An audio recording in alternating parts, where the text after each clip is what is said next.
के लगावेला सोहागवा के बारी जी के सींचेला के देला ठंडा पानी जी के सींचेला के देला ठंडा पानी जी। बाबा लगावेले सोहागवा के बारी जी पापा सींचेले अम्मा देली ठंडा पानी जी पापा सींचेले अम्मा देली ठंडा पानी जी। बाबा लगावेले सोहागवा के बारी जी चाचा सींचेले चाची देली ठंडा पानी जी चाचा सींचेले चाची देली ठंडा पानी जी। फरी गईले सोहागवा लटकी गईली दाढ़ी जी आव हो कवन दुल्हा बरधिला दावजी आव हो कवन दुल्हा बरधिला दावजी।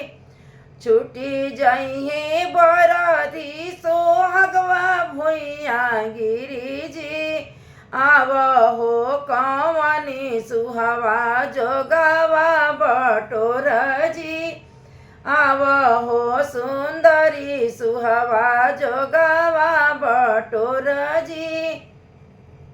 के लगावेला सोहागवा के बारी जी के सींचेला के देला ठंडा पानी जी के सींचेला के देला ठंडा पानी जी।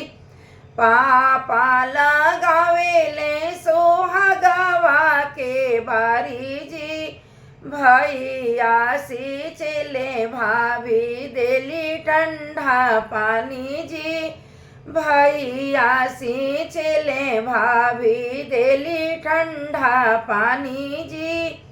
फरी गईले सोहागवा लटकी गईली दाढ़ी जी आव हो सुंदर दुल्हा बरधिला दावजी आव हो सुंदर दुल्हा बरधिला दावजी। छुटी जइहे बरधी सोहागवा भुइया गिरी जी आव हो कवनी सुहवा जोगवा बटोर जी आव हो सुंदरी सुहवा जोगवा बटोर